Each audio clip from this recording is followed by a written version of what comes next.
বাজার থেকে চড়া দামে চিকেন পাউডার কেনাটা একটু ঝামেলাই, অনেক টাকা লেগে যায়। তাই আমি কষ্ট করে ঘরেই তৈরি করে নিয়েছি। এখানে চিকেন একেবারে শুকনো ফ্রাই প্যানে ড্রাই করে নিয়েছি, কোনো প্রকার তেল ছাড়া, একদম ঝরঝরে করে শুকিয়ে তারপর আমি এখানে ব্লেন্ডারে গুঁড়ো করে নিয়েছি। এটা হচ্ছে চিকেনের গুঁড়ো।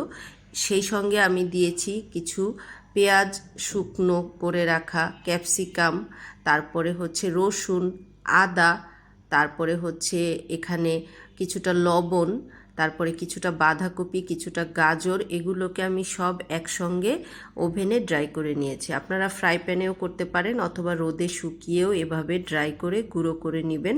একদম শুকিয়ে গুঁড়ো করে নেওয়ার পর এই যে চিকেনের গুঁড়োর সঙ্গে ভেজিটেবলের গুঁড়োটা, যে সবজিগুলো আমি গুঁড়ো করেছিলাম সেগুলো মিশিয়ে আরও কিছুক্ষণ আমি ওভেনে ড্রাই করে নিয়েছি। তাহলে এটা অনেক দিন পর্যন্ত ভালো থাকবে এবং লবণটা দেওয়ার কারণে এটা বেশ কিছুদিন আপনি নিশ্চিন্তে ব্যবহার করতে পারবেন। তৈরি হয়ে গেল বাসায় তৈরি হোমমেড ঝরঝরে চিকেন পাউডার।